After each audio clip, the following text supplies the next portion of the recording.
Okay. Yeah. You know, just thinking about this has got me tired. Welcome to the superpilotish channel. My name is Graham Wilson, and today in my basement, I will be talking to you about jet lag and how to get over it. So, it was weird.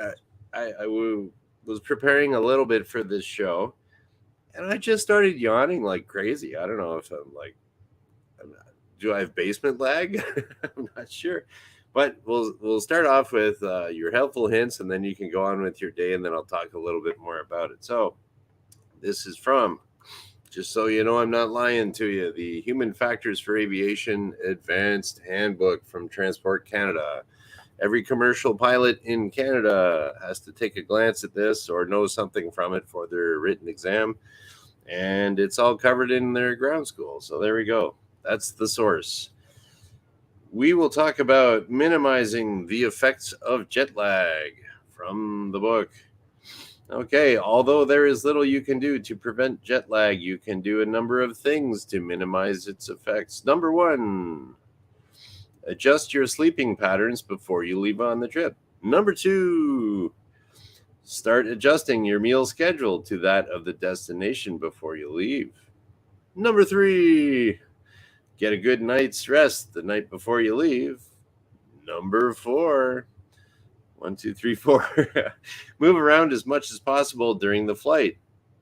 If a passenger, walk up and down the aisles. If you're a pilot, do exercises in your seat, tightening and loosening muscle groups as frequently as possible. Number one, two, three, four, five. Super pilotish five. If a passenger, avoid alcohol during the flight and do not overeat.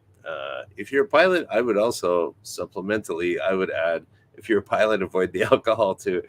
Number six, increase your intake of non-alcoholic and non-caffeine drinks.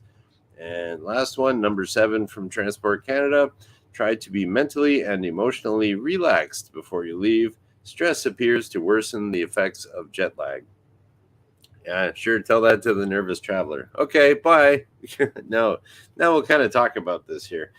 I'm not going to write that down on my handy little whiteboard, but so I was going through and looking at like, hey, what's a really catchy title for this video? And it's like every pilot's done a million videos about jet lag, but I don't know what their sources are or what, but mine's from Transport Canada. That's what they say.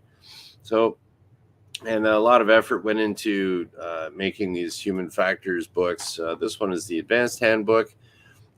When you're going for your private pilot's license, you use the basic handbook. I think it's basic. And then there's another human factors book for if you become a flight instructor. So human factors for flight instruction. So I've gone through all these human factors books. And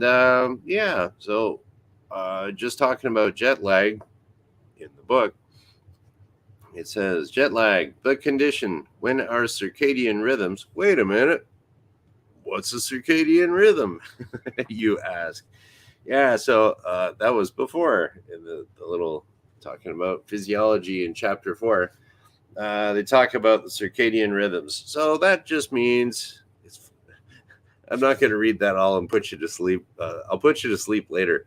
But so circadian rhythms is just kind of like based on your rhythm of your day, when you wake up, when you go to bed, when you when is the bathroom calling your name, when you eat, when are you hungry, but one of the cool things here, I'll just kind of read it from the book. They're talking about how these circadian rhythms, like how long have you been awake during the day and stuff like that, how that affects your performance. Okay, so if you're a pilot or you're a truck driver or doing anything where you got to perform, or maybe you're doing a big presentation for the boss or whatever.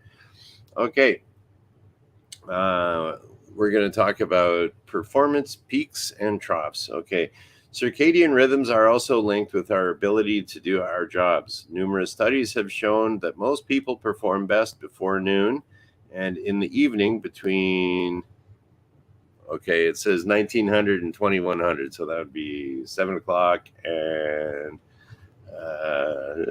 7 o'clock. Do the math. 9 o'clock at night, approximately. Okay. Performance variation during the day is particularly pronounced among people older than 45. Yeah, that's me. And younger than 25. But everyone's performance has some tendency to drop off mid-afternoon. The worst times are at about 15:30, so it's 3:30 in the afternoon, and between 3 o'clock in the morning and 6 o'clock in the morning. Okay, there we go. I found that number to be kind of interesting because here in Windsor, just about all of the machine shops around that I worked at and that I know people that work at them, the usual shift here is like between 7 in the morning till 3:30 in the afternoon. And then I know they do the shift changes at the Chrysler plant, or the, what's it called now? It's gone through a few different people buying it out. Well, it's where they make the Chrysler minivan.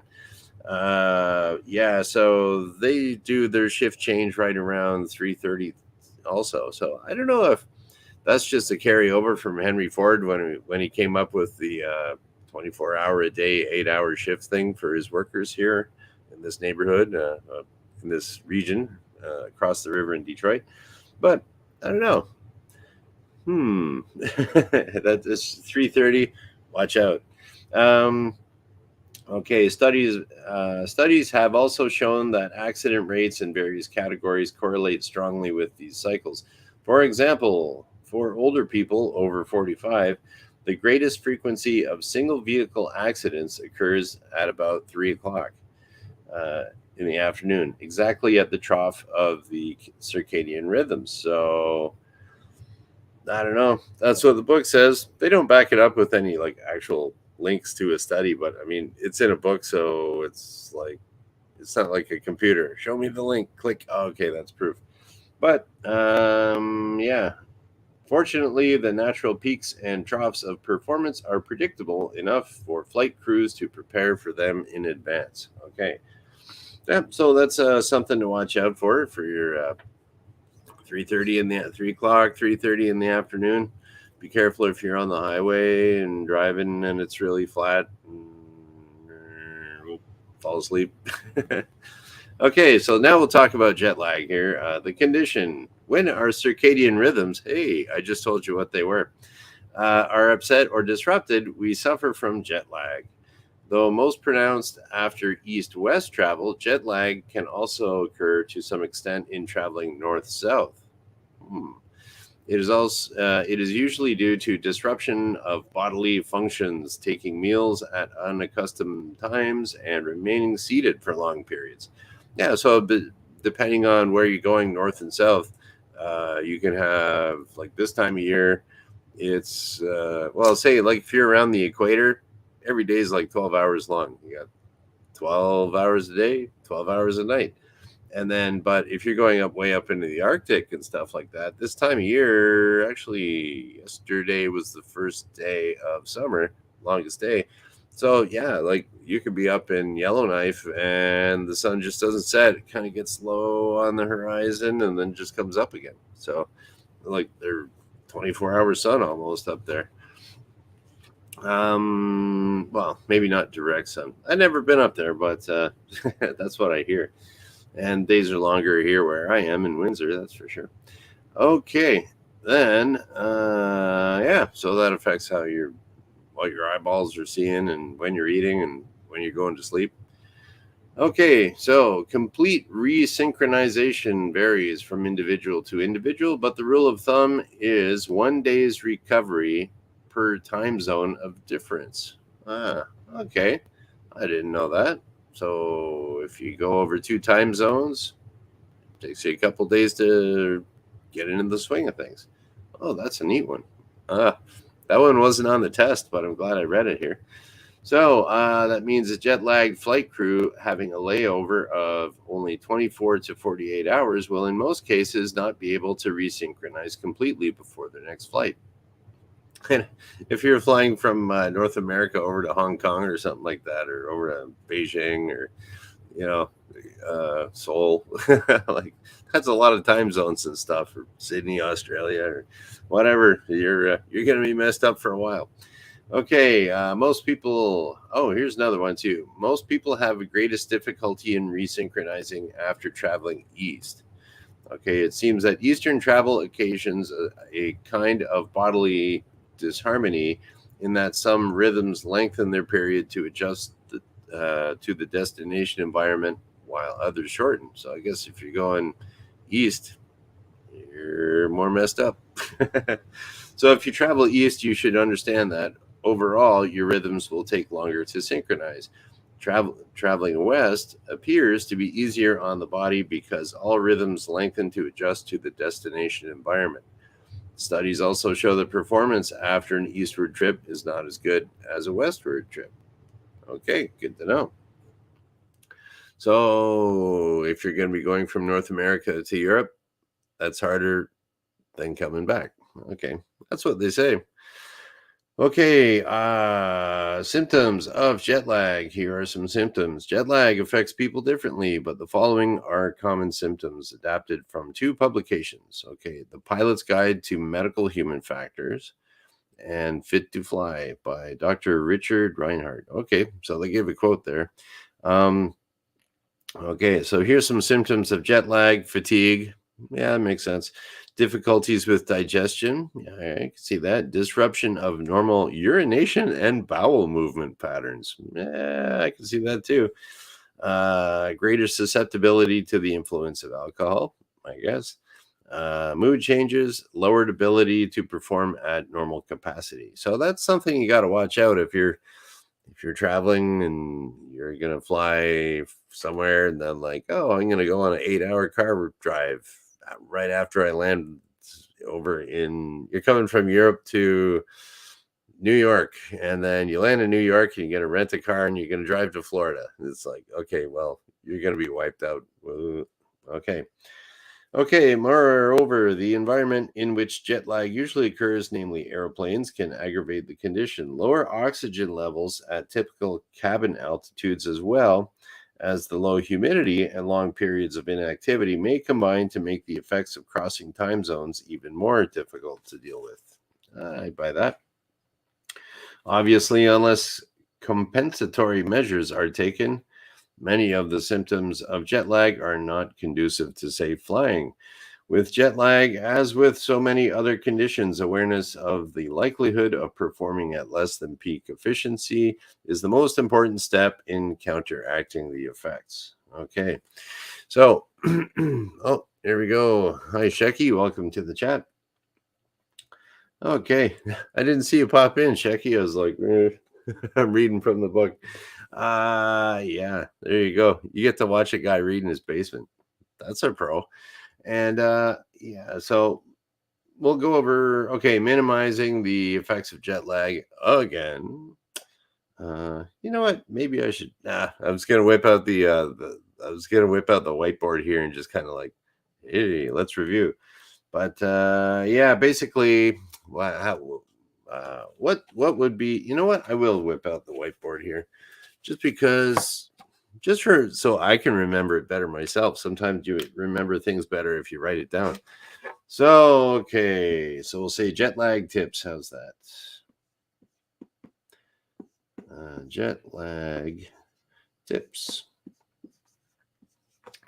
And I will just write down the stuff that's interesting for me. So you could do that. I had this one professor, and he said that like we had to do a book report on something. And the professor said, okay, your book report is just read the book and just whatever you think is interesting in the book, take a note of that, put it on a piece of paper. And by the time you're done the whole book, just give me the piece of paper and it's just in point form. And that was the book report. So that was easy peasy. And that really kind of gets you to think about, that'll help you remember what's most important to you. So that's kind of cool. So maybe I'll do that. I'll take a little page out of that professor's book report.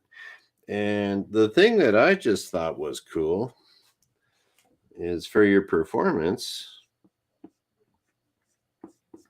when you got to watch out when your performance is going to be all messed up. So we'll say 1500 to 1530. Watch out between 1500 and 1530. That's when your performance is the worst. That's what they say. But, that's kind of like, I think I remember in college when we were going over this, it was like, yeah, but what if some people, they like to wake up early at like 5 in the morning and then they go jogging or something. Or other people are night owls and they stay up till 2 in the morning and they sleep until 10 or 11 or something like that. I'm kind of like, hey, I guess they're basing on it on like most people get up around 8 or 9 or something like that. It's Transport Canada, so they're probably biased in their regular office schedule. So, well, if you're working your regular 9 to 5er, watch out between 3 o'clock in the afternoon and 3:30 for your performance. So schedule all your big important stuff in the morning. Okay, that's interesting. What else did I find interesting here? Okay, there was something. Oh, yeah. Okay. So if you want to get back into the regular swing of things, the book said, as a general rule, you can expect 1 day to recover for every time zone you go through. Okay, I buy that. Yeah, because when you switch the clocks, it doesn't take you too long to get used to it, but it'll definitely take you a day at least. So we'll say resync.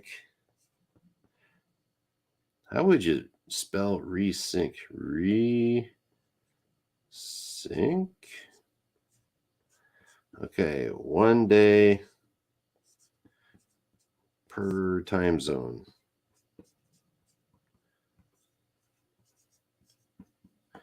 All right, here we go. Fun on the superpilotish channel. There we go. It'll take, if to resync, to get back in the swing of things, it's going to take you 1 day per time zone that you cross. That's pretty cool. That's the first time I kind of noticed that. And what else? Oh, it's easier. Just like Shecky says.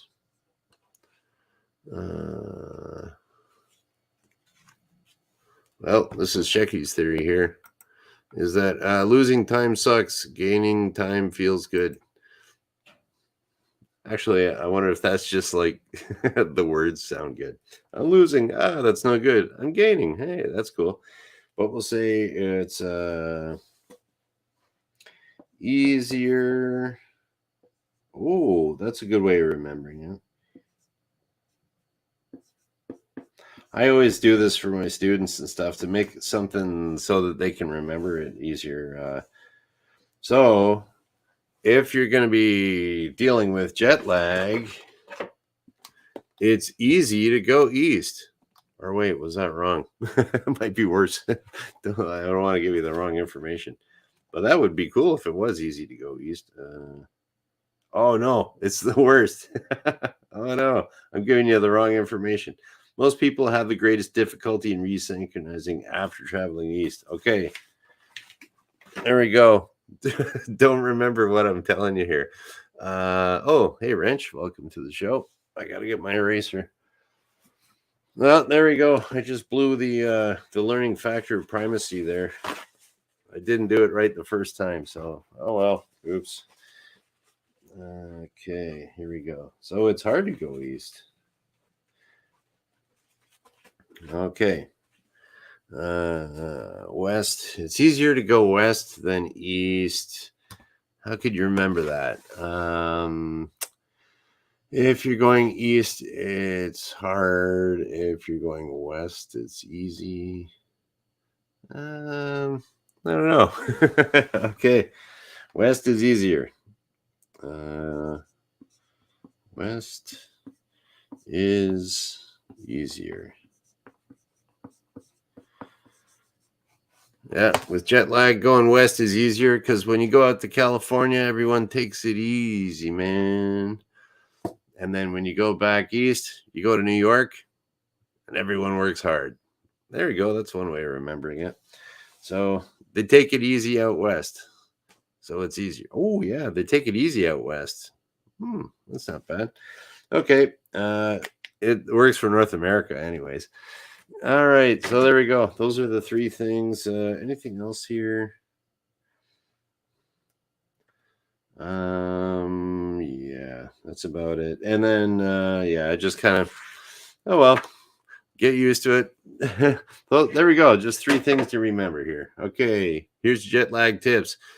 Your performance will drop down according to the book between 3 o'clock and 3:30. It'll take you about 1 day, about 1 day to resynchronize your circadian rhythms per time zone. And they take it easy out west. There we go. West is easier to go to. There we go. Okay, three tips. There you go. Pilot Joe or whoever the guy is, he wouldn't tell you that stuff. Or maybe he did. I don't know. I think Captain Joe, that's the guy.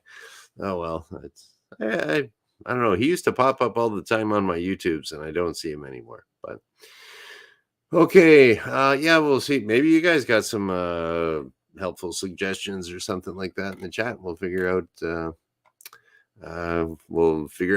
maybe there's something that wasn't in the Transport Canada book.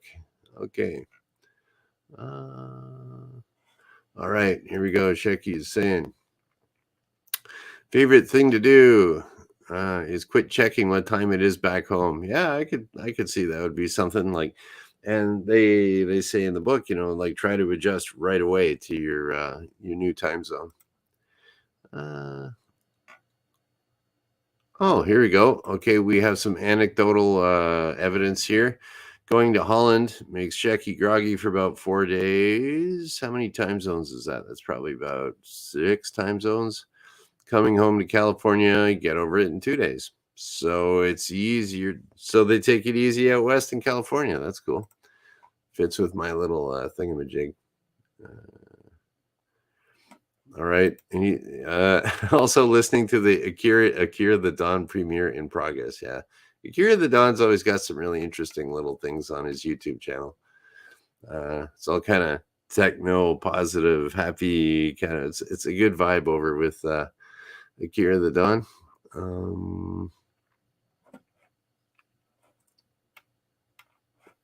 Okay.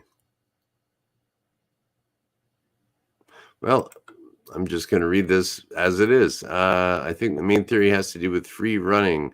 People in sleep studies can add more waking hours more easily than subtract. So easy to go west. Yeah. Okay. Yep. All right. Shecky's advice here too. Drink a lot of water, force sleep patterns to the new time, eat proper. Yep. Sounds all good to me. What's this here? All right, let's see what Wrench's engineering brain's telling us here today. Yeah, actually, Wrench, I saw your video there on your YouTube channel. Wrench has a YouTube channel. He's a coach for a robotics team, but Wrench has a new video out on his channel. He's got a picture of a starter for an old Ford Galaxy that he was working on. So that was a cool video. Thanks for that, Wrench. Okay, when people are kept in a test room with no Zeitgeibers, I guess no timekeepers, givers, something that's German-ish. We average 24.18 hours per sleep cycle, more than a regular day.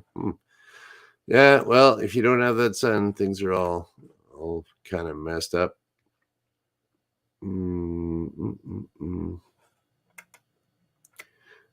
Okay. Oh, here we go. So I was reading here too that Wrench liked Brian's slogan, and it's like, oh yeah, Brian popped in. Okay, Brian, what's your slogan? Going east is a beast, and going west, you're blessed. Hey, that's not bad. That's pretty cool. You might become a flight instructor yet there, Brian. I don't know. East is a beast, and west you're blessed. Well, that's good. All right, I like that. Cool. And what do we got here? Okay, so Okay, cool. So yeah, so that's about it. What do we got here? Thanks everybody for showing up. It's Friday today. And it was so weird. I started reading about that. I started reading about circadian rhythms, and I just started going, "Ooh." I'm looking at my face on the computer over here, and I'm like, "Ooh." Oh, well, what the heck? Actually, I was wide awake this morning, but I don't know what happened. So, yeah. All right. So it is the weekend, Friday. So I'll be back on Monday because I do this Monday, Wednesday, Friday at noon Eastern. And we'll just kind of shut her down. Friday. Ooh, pizza day today. Every other weekend. All right, here we go. So thanks everyone for showing up. And to everyone else, thank you for watching. Bye.